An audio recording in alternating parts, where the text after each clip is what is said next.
What keeps us healthy and happy as we go through life? If you were going to invest now in your future best self, where would you put your time and your energy? There was a recent survey of millennials asking them what their most important life goals were. And over 80% said that a major life goal for them was to get rich. And another 50% of those same young adults said that another major life goal was to become famous. And we're constantly told to lean into work, to push harder and achieve more. We're given the impression that these are the things that we need to go after in order to have a good life. Pictures of entire lives, of the choices that people make and how those choices work out for them, those pictures are almost impossible to get. Most of what we know about human life, we know from asking people to remember the past.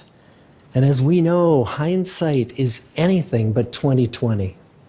We forget vast amounts of what happens to us in life, and sometimes memory is downright creative. But what if we could watch entire lives as they unfold through time? What if we could study people from the time that they were teenagers all the way into old age to see what really keeps people happy and healthy? We did that.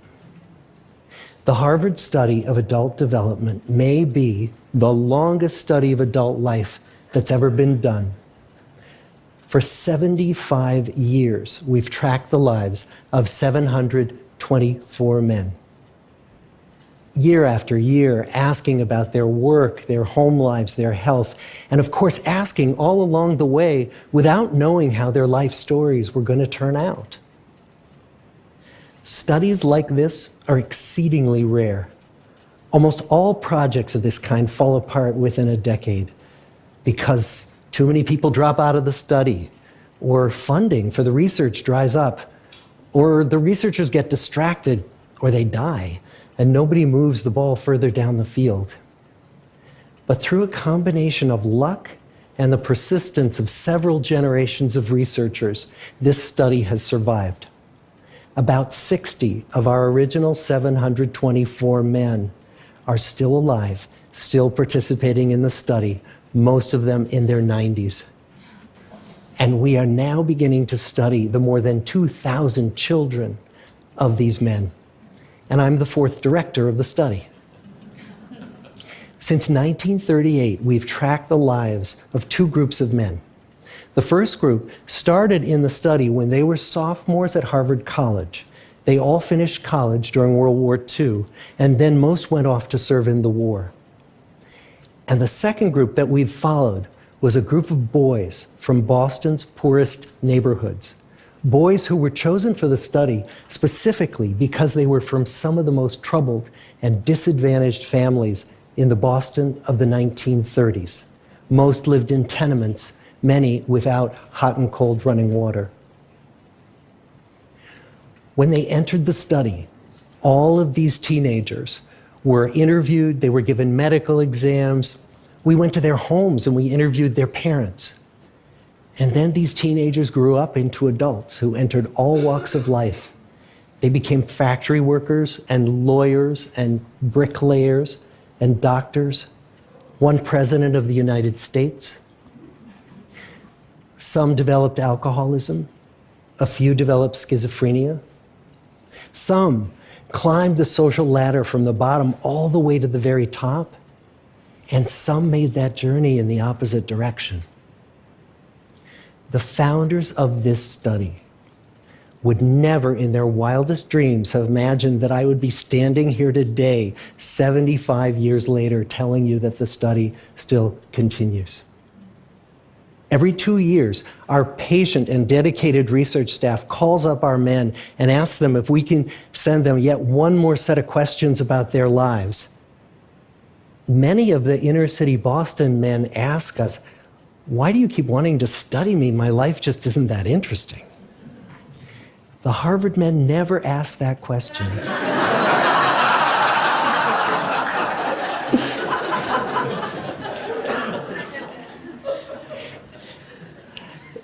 To get the clearest picture of these lives, we don't just send them questionnaires. We interview them in their living rooms. We get their medical records from their doctors. We draw their blood. We scan their brains. We talk to their children. We videotape them talking with their wives about their deepest concerns. And when, about a decade ago, we finally asked the wives if they would join us as members of the study, many of the women said, "You know, it's about time." So what have we learned? What are the lessons that come from the tens of thousands of pages of information that we've generated on these lives? Well, the lessons aren't about wealth or fame or working harder and harder. The clearest message that we get from this 75-year study is this: good relationships keep us happier and healthier, period. We've learned 3 big lessons about relationships. The first is that social connections are really good for us and that loneliness kills. It turns out that people who are more socially connected to family, to friends, to community, are happier, they're physically healthier, and they live longer than people who are less well connected. And the experience of loneliness turns out to be toxic. People who are more isolated than they want to be from others find that they are less happy, their health declines earlier in midlife, their brain functioning declines sooner, and they live shorter lives than people who are not lonely. And the sad fact is that at any given time, more than 1 in 5 Americans will report that they're lonely. And we know that you can be lonely in a crowd and you can be lonely in a marriage. So the second big lesson that we learned is that it's not just the number of friends you have, and it's not whether or not you're in a committed relationship, but it's the quality of your close relationships that matters. It turns out that living in the midst of conflict is really bad for our health. High conflict marriages, for example, without much affection, turn out to be very bad for our health, perhaps worse than getting divorced. And living in the midst of good, warm relationships is protective. Once we had followed our men all the way into their 80s, we wanted to look back at them at midlife and to see if we could predict who was going to grow into a happy, healthy octogenarian and who wasn't. And when we gathered together everything we knew about them at age 50, it wasn't their middle-aged cholesterol levels that predicted how they were going to grow old.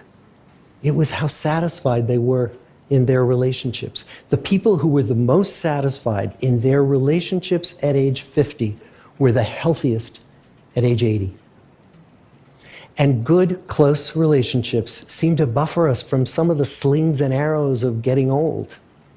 Our most happily partnered men and women reported in their 80s that on the days when they had more physical pain, their moods stayed just as happy. But the people who were in unhappy relationships, on the days when they reported more physical pain, it was magnified by more emotional pain. And the third big lesson that we learn about relationships and our health is that good relationships don't just protect our bodies, they protect our brains. It turns out that being in a securely attached relationship to another person in your 80s is protective. That the people who are in relationships where they really feel they can count on the other person in times of need, those people's memories stay sharper longer. And the people in relationships where they feel they really can't count on the other one, those are the people who experience earlier memory decline. And those good relationships, they don't have to be smooth all the time. Some of our octogenarian couples could bicker with each other day in and day out. But as long as they felt that they could really count on the other when the going got tough, those arguments didn't take a toll on their memories. So, this message that good, close relationships are good for our health and well-being, this is wisdom that's as old as the hills. Why is this so hard to get and so easy to ignore? Well, we're human. What we'd really like is a quick fix, something we can get that'll make our lives good and keep them that way.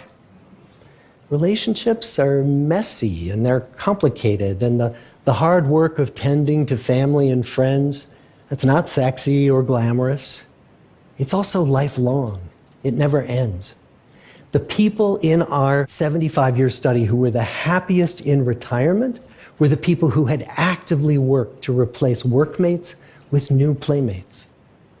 Just like the millennials in that recent survey, many of our men, when they were starting out as young adults, really believed that fame and wealth and high achievement were what they needed to go after to have a good life. But over and over these 75 years, our study has shown that the people who fared the best were the people who leaned into relationships with family, with friends, with community. So what about you? Let's say you're 25, or you're 40, or you're 60. What might leaning into relationships even look like? Well, the possibilities are practically endless. It might be something as simple as replacing screen time with people time, or livening up a stale relationship by doing something new together, long walks or date nights, or reaching out to that family member who you haven't spoken to in years, because those all too common family feuds take a terrible toll on the people who hold the grudges. I'd like to close with a quote from Mark Twain. More than a century ago, he was looking back on his life, and he wrote this: "There isn't time, so brief is life, for bickerings, apologies, heartburnings, callings to account.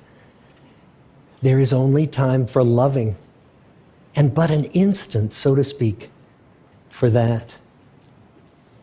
The good life is built with good relationships. Thank you.